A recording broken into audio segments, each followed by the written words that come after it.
Hello friends. तो आप सभी के समक्ष आज हम ऐसे पेपर को प्रस्तुत करने वाले हैं जो कि आपने पहली बार ऐसे प्रश्नों को देखा होगा। ये प्रश्न जो कि आपके आने वाला जो एग्ज़ाम है अगले माह, उस एग्ज़ाम के लिए सबसे खतरनाक प्रश्न, सबसे इम्पोर्टेंट प्रश्न यही प्रश्न होंगे जो कि आपको इस पेपर में देखने को मिलेगा और कहीं नहीं।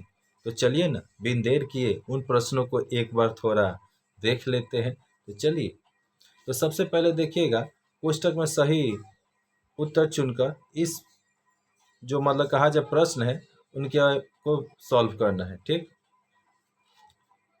तो सबसे पहले आप लोग इन प्रश्न पत्रों को देखिए, तत्पश्चात हम आपको उन सभी प्रश्नों का उत्तर पर भी एक तरह से चर्चा करेंगे। आपको इस सभी प्रश्नों का उत्तर इसी वीडियो में, कहीं और नहीं, इसी वीडियो में आपको देखने को मिल जाएगा। तो सबसे पहले आप लोग इन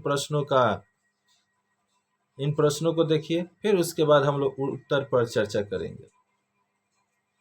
देखिए कैसे महत्वपूर्ण प्रश्न है। भगत सिंह क्यों स्मरणीय है, लॉर्ड कॉर्नवालिस वाला आगे क्वेश्चन। यहाँ तक कि ऐसे ऐसे प्रश्न जिसके बारे में आपने कभी सोचा भी नहीं होगा, और ऐसे प्रश्न दो मतलब आने वाले जो एग्ज़ाम है उसके लिए सबसे खास अपना एक तरह से भूमिका निभा रहे हैं। तो चलिए देखते हैं।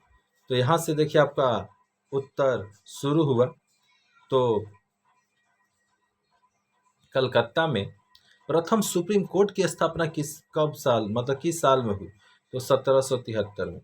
विलियम पिट इंग्लैंड के क्या थे? तो ये कानून मंत्री थे। आनंद मोहन बसु भारतीय राष्ट्रीय कांग्रेस के डैश थे। तो यहाँ पर इस प्रश्न का उत्तर आपको जो प्रश्न पत्र दिखलाए ना, जी हाँ, प्रश्न पत्र जो ऊपर में अभी स्लाइड होकर गया, उसी में आपको वहाँ से आपको खोज कर लिखना है इसका उत्तर क्या होगा। अगर आपको इसका उत्तर पता है तो कमेंट बॉक्स में प्लीज़ कमेंट कीजिए। और क्या, सरला देवी का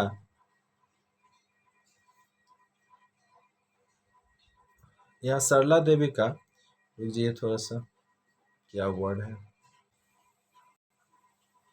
तो सरला देवी का प्रतापादित्य उत्सव के लिए प्रयास से रविन्द्रनाथ ठाकुर को पसंद था या पसंद नहीं था? तो पसंद नहीं था। भंग की योजना किसने की थी? ये लॉर्ड कर्जन, जो कि 1905 में। ये सबसे खास प्रश्न क्लास 8 के छात्राओं के लिए है। ठीक, अतः आप ऐसे प्रश्नों को कभी भी छोड़ नहीं सकते जो कि सबसे महत्वपूर्ण प्रश्न है। यह स्वतंत्र भारत का संविधान ईस्वी में लागू हुआ 26 जनवरी 1950 को। यहाँ 2 नंबर में देखिएगा, सही गलत आपको करना है। वारेन हेस्टिंग ने 1772 ईस्वी में दोहरी शासन व्यवस्था समाप्त कर दी थी। गलत। भारतीय राष्ट्रीय कांग्रेस के प्रथम सभापति उमेश चंद्र बनर्जी थे। सही। बिपिन चंद्र पाल नर्म दल के नेता थे। सही। संविधान सभा के अस्थायी सभापति डॉक्टर राजेंद्र प्रसाद चुने गए। ये भी सही।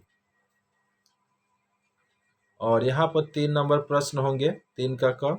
उससे पहले आपको बस एक विशेष सूचना इस वीडियो के बारे में बता दें कि इस प्रश्न पत्र का सभी उत्तर को लिखने का जिन्होंने जिम्मा उठाया था, जिन्होंने इन सारे प्रश्नों को अपने बुद्धि ज्ञान विवेक के दम पर बहुत ही कम समय में इसका समाधान करके आज हमारे सामने या आपके सामने प्रस्तुत किया जा रहा है वीडियो के तौर पर, तो उन छात्रा का नाम जो है रजनी कुमारी यादव है। ठीक, जो क्लास 8 की छात्रा है। ठीक, तो आप सभी उनके लिए एक कमेंट कर दीजिए तथा एक लाइक कर दीजिए। और चैनल पर फर्स्ट टाइम है तो आप किस चीज़ का इंतज़ार करें, चैनल को ज़रूर सब्सक्राइब कर लीजिए जी। इस पर और भी विभिन्न तरह के वीडियो आपको देखने को मिलेंगे, खासकर पेपर जो कि आपके एग्जाम में ही फंसेगा।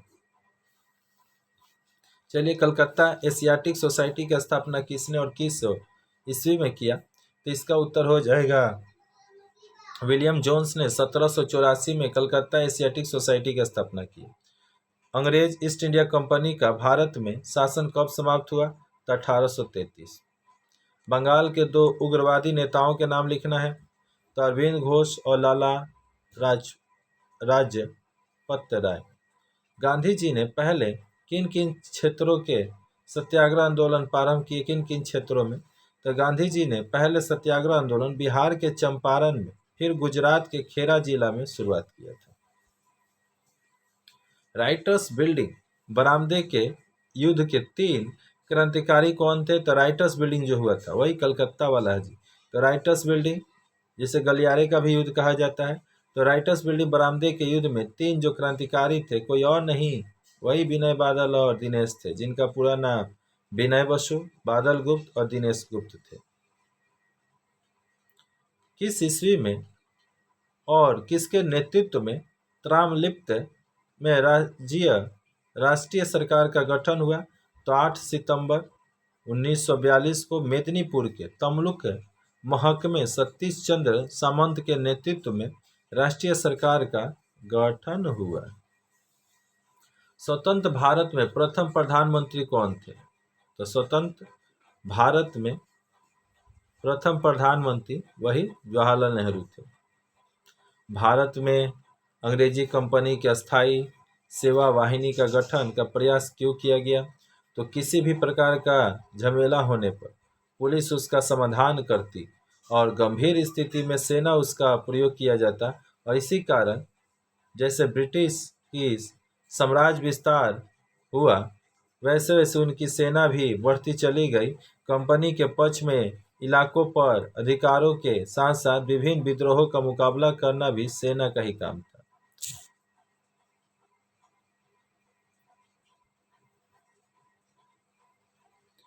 शिक्षा के प्रसार में विलियम कैरी की क्या भूमिका थी?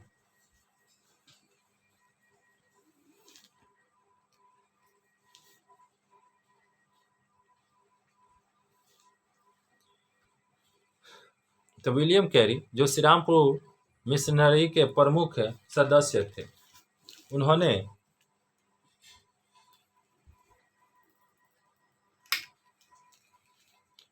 इन्होंने भारतीय महाकाव्यों का एक तरह से अंग्रेजी में अनुवाद किया। इसके अतिरिक्त बाइबिल में एक अंश विभिन्न भाषाओं में अनुवाद किया।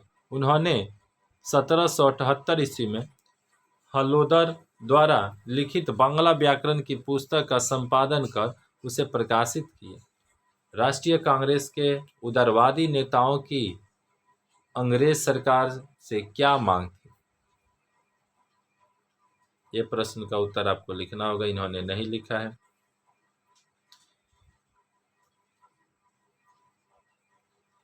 किन्होंने और अनुशीलन समिति का गठन किया? तो 1902 ईस्वी कलकत्ता में 3 तथा मेदिनीपुर एक दल तैयार हुआ। इसमें एक सतीश चंद्र बसु द्वारा संगठित अनुशीलन समिति एवं विख्यात संगठन के रूप में सामने आया, जहां विद्रोह को काफी गोपनीय रूप से चलाए जाते थे। साइमन कमीशन किस ईस्वी में गठित हुआ और भारतीयों ने उसका विद्रोह क्यों किया? तो 1927 ईस्वी में नवंबर के महीने में औपनिवेशिक सरकार ने भारतीय को दिए जाने वाले संवैधानिक अधिकार को नजरअंदाज रखने के लिए एक कमीशन का गठन किया। सर जॉन साइमंस के नेतृत्व में इस कमीशन का गठन हुआ और भारतीयों ने इसलिए विद्रोह किया कि सरकार को कर देना बंद करने के साथ ही विदेशी वस्तुओं का बायकॉट करना शुरू कर दिया। किसानों ने राजस्व देना बंद कर दिया तो उनकी जमीन जब्त कर ली गई। ठीक, ये सब कारण थे लोगों का बहिष्कार करने। भगत सिंह क्यों स्मरणीय है? तो पंजाब के चंद्रशेखर आजाद की प्रतिवादी हिंदुस्तान रिपब्लिक पार्टी की सदस्यता भगत सिंह ने ले ली। उसके बाद भगत सिंह अनुसरण करने वालों में राम प्रसाद बिस्मिल, अशफाक उल्लाह थे। काकोरी स्टेशन पर रेल की संपत्ति लूटने के जुर्म में ब्रिटिश सरकार ने भगत सिंह और उनके सदस्य के विरुद्ध काकाकोरी षड्यंत्र जो कि 1925 का मुकदमा चलाया, और इस मुकदमे में राम प्रसाद बिस्मिल, अशफाक उल्लाह सहित 4 लोगों को फांसी पर चढ़ा दी गई। ब्रिटिश पुलिस के हाथों मारे गए।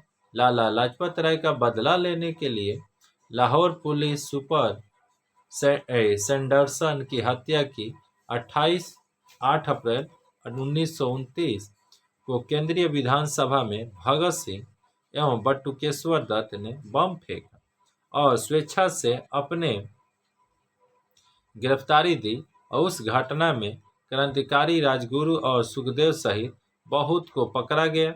ब्रिटिश सरकार ने उसी मामले में 1929 लाहौर षड्यंत्र मामला शुरू किया। 1931 में इस मुकदमे के फैसले ने बटुकेश्वर दत्त, सुखदेव और राजगुरु को फांसी में की सुनवाई गई और इंकलाब जिंदाबाद भगत सिंह का नारा था और इसी के लिए वो स्मरणीय है। पश्चिम बंगाल की पंचायत व्यवस्था के 3 स्तरों के विवरण देना है। तो पश्चिम बंगाल में जो 3 पंचायत व्यवस्था के स्तर है, सबसे पहले ग्राम पंचायत, फिर पंचायत समिति और फिर जिला परिषद। अगला क्वेश्चन देखिएगा, लॉर्ड कॉर्नवालिस द्वारा 1793 में चलाया गया अस्थाई बंदोबस्त कितना सफल रहा? देखिए, हिस्ट्री सब्जेक्ट है जी, और इतिहास थोड़ा सभी पेपर, जितने भी आपके पेपर चलते हैं, जितने भी आपके सब्जेक्ट हैं, उन सारे सब्जेक्टों में सबसे ज़्यादा कोई अगर सब्जेक्ट लिखाया जाता है तो हिस्ट्री है, ठीक, या कहीं पर भी। और हिस्ट्री में आपको पॉइंट वाइज सारे प्रश्नों का उत्तर देना होता है। अगर आपने आधा अधूरा ज्ञान लिया तो समझिए कि आपका थोड़ा नैया डगडगाने लगेगा, ठीक।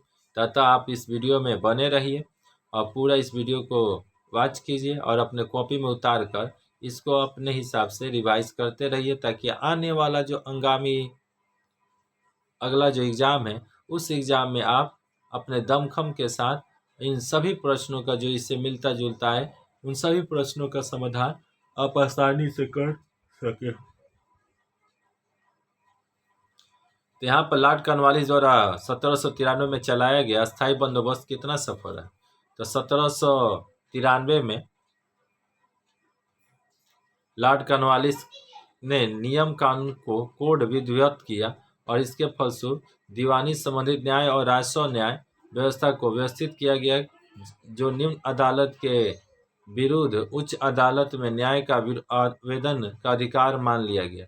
सब अदालतों के मुख्य न्यायाधीश यूरोपीय ही होंगे। ये लॉर्ड कॉर्नवालिस के न्याय संशोधन ने औपनिवेशिक चौखटों से भारतीयों को पूरी तरह से अलग कर दिया। यानी बोल रहे हैं कि जो भी न्यायाधीश होंगे, यानी जो भी न्यायालय का जो न्यायाधीश होगा वो एक तरह से यूरोपियन होगा, यानी भारतीयों में आपस में झगड़ा करें और उसका भी देख रेख करेगा कोई अंग्रेज। ये ऐसा नियम बना दिया लोग। भारत में शिक्षा के प्रसार में चार्ल्स वुड के प्रतिवेदन के महत्व को लिखो। तो लॉर्ड मैकाले के सिफारिश के अनुसार सरकार ने पाश्चात्य शिक्षा के प्रसार हेतु जो सिद्धांत लिया वह केवल उस शिक्षा के लिए लागू हुआ था। सन 1854 बोर्ड ऑफ कंट्रोल के सभापति, जिनका नाम था चार्ल्स वुड, के निर्देशानुसार उसमें परिवर्तन किया गया। वुड ने अपने प्रतिवेदन में कंपनी को भारतीयों की शिक्षा का पूर्ण दायित्व ग्रहण करने का निर्देश दिया और वह निर्देश ही वुड डिस्पैच के नाम से जाना जाता है। आगे इन सारे प्रश्नों का उत्तर आपके पास है, ठीक। अतः ये वीडियो थोड़ा काफ़ी ज़्यादा लंबा हो जाएगा, अतः आप सभी को हम ये इस प्रश्नों का उत्तर दिखला देते हैं। आप लोगों को अगर ये वीडियो तेज़ी से चलता हुआ प्रतीत हो तो आप चाहे तो वीडियो को पुश करके एक तरह से सारे प्रश्नों का अपने कॉपी में लिख कर एक तरह से उनको याद करते रहिए। इसी में आप सबका और भलाई है, ठीक। तो इस वीडियो में इतना ही, फिर मिलते हैं किसी नए वीडियो में एक नए टॉपिक के साथ। तब तक के लिए जय हिंद, जय भारत और वंदे मातरम।